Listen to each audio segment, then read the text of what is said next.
All right, everyone, we're going to give you our top three bets of this weekend's NFL slate. I looked through this slate and, I was wondering, should I do three? Should I do five? But I found three that I really, really liked. And so we're going to go through them and give our argument for them. So we're going to start here with the first one, and that is the Bengals plus 7. Now, to me, this game, right? Obviously, the Bengals are going to be without Joe Burrow, or without Jamar Chase. We don't know if they're going to have Joe Burrow or Joe Flacco. We might know, sometime soon. But I'm going to tell you this: I don't think for this game in and of itself it matters all that much because we are getting seven, yes, 7 points. And I find that right now with the hot streak the Patriots are on, right, the stock of the Patriots could not be higher than it is right now. This might just be one of those games where they find a way to win it late, but throughout the entirety of the game, they're just struggling, right? Maybe we see a few turnovers in this one. Maybe the Bengals are able to put up some points. We also have, with a game like this, the backdoor cover is wide open.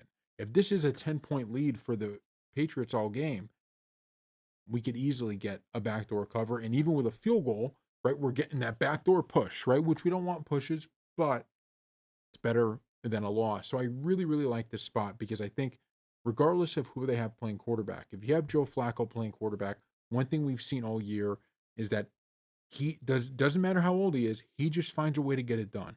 Right. And I get it on the Browns, there were some not so great moments, but since he's been in the Bengals, it has been all really, really good stuff. And so when I factor in what is going to be, kind of a pretty high floor for the Bengals, in my opinion, in this game, and a very, a potential for a rough game from the Patriots, and you factor in we're getting 7 points and the Bengals are at home, and it's kind of a must win game for the Bengals if they want any hope of making the playoffs. To me, it's a beauty of a spot for them, right? I don't know if they're going to win outright. It wouldn't be a game where I think I'm hitting it that they're going to win outright. But if this Bengals offense, even without Jamar Chase, can find itself, if T. Higgins can have a great game, 7 points is easy to cover. And, if we get really lucky and we get out to a lead early and we have 7 points, this is going to be a bet that you're not sweating too much. Of course, this could be a route. I just feel the Patriots are due for a little bit of a step back game, and this game might exactly be the perfect spot for that to happen. So, next game, we're going to head down to the Eagles and the Cowboys. Now, this one I went back and forth on because the Eagles could very well run away with this game. But when I saw the Cowboys at home, when I remember back to week one when we saw what the Cowboys can do to the Eagles with a much worse roster, right? The Cowboys had a much worse roster week one than they do right now due to the defensive additions that they have, some of those from injury, some of those from trade. We look at the Eagles' inability as of late to look good even in their wins, right? And kind of the dysfunction in the locker room.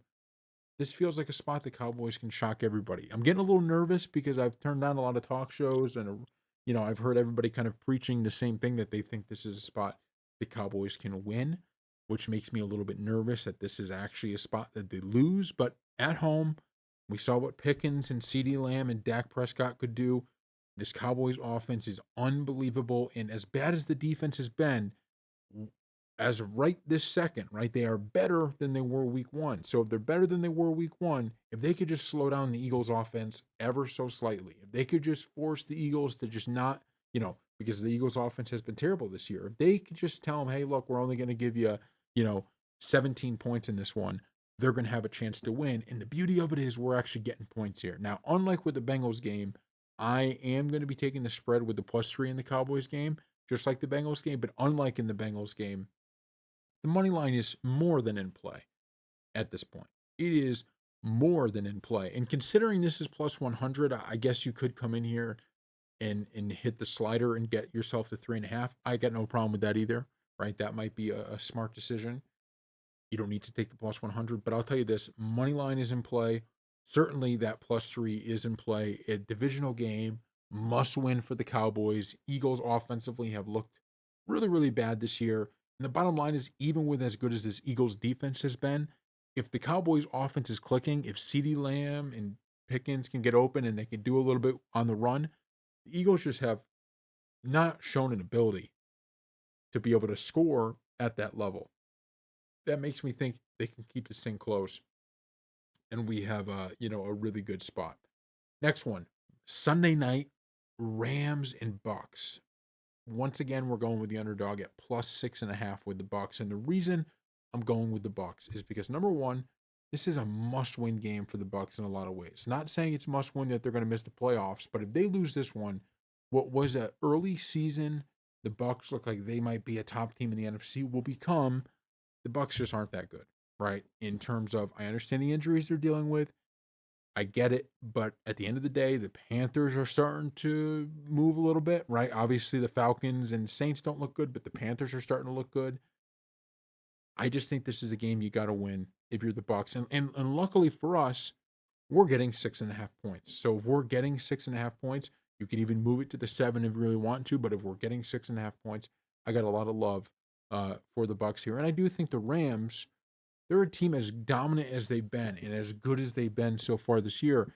It would not shock me to see them lay an egg, right? We saw them lay an egg against the 49ers in a game they had no business losing. Remember that game this earlier this year, right? They had no business losing that game and they found a way to lose it.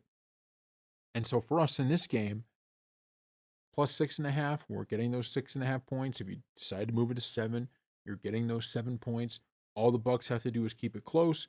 I think Baker kind of turns back the clock here a little bit to the beginning of the year when he was a MVP candidate and puts on a real deal show. And if they do win this, you could start talking about the Bucks again in that elite category, right? In the NFC, which unlike what we've seen the past few weeks where they've, lost some games that they could have also proved that they were in that elite category and were just unable to do it. But I like after a loss, boom, play tough with a Rams team that's been winning some games. So thank you all for watching.